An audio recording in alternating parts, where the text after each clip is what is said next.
तो सीन ये है कि नारद जाते हैं विष्णु भगवान के घर और बोलते हैं विष्णु भगवान आखिर ये माया है क्या, मुझे बताओ। तो विष्णु भगवान बोलते हैं अगर मैं तुम्हें आज बताने बैठ गया ना तो सालों बीत जाएंगे और मुझे लग रही है भूख, तो मैं पहले खाना खाऊंगा। दोनों जाते हैं लक्ष्मी मैया के पास। लक्ष्मी मैया रोटी बना रही होती हैं।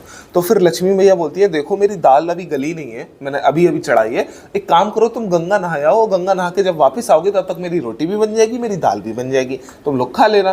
तो फिर बोलते हैं कि ठीक है हम नहा के आते हैं। अब वो दोनों चले जाते हैं नहाने के लिए। पूरे रास्ते नारद जो है वो विष्णु भगवान को तंग करते हैं कि माया क्या है, माया क्या है, माया क्या है, बता दो बता दो। लेकिन विष्णु भगवान हर बार उसे टाल देते हैं।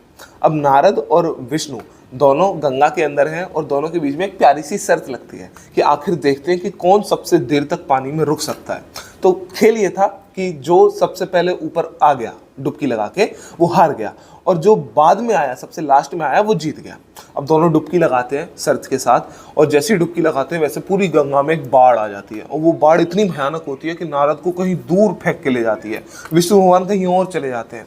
तो नारद एक टापू के ऊपर पहुंचते हैं और टापू के कबीले के लोग उन्हें पकड़ लेते हैं। अब नारद बड़े घबरा जाते हैं कि यार ये क्या हो गया अचानक से। तो फिर कबीले के लोग आते हैं और बोलते हैं देखो अब हमारा नियम है, हमारे कबीले में तुम आ गए हो, अगर तुम्हें जिंदा रहना है तो तुम्हें शादी करनी पड़ेगी।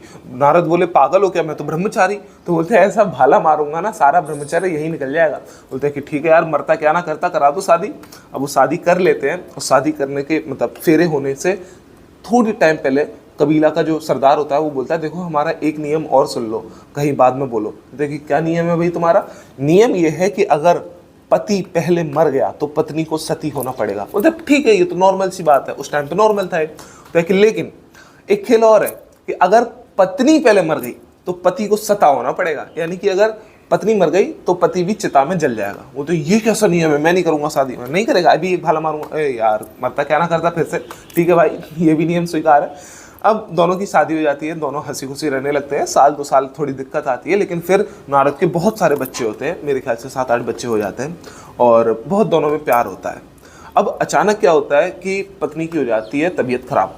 अब नारद का सिर अलग हो जाता है। बोलते हैं ये क्या हो गया, अगर ये मर गई तो मैं गया काम से। वो बहुत सेवा करते हैं कि कैसे भी बच जाए बच जाए बच जाए, लेकिन मर जाती है। अब पत्नी मर गई, अब नारद का क्या होगा ये जानने के लिए आपको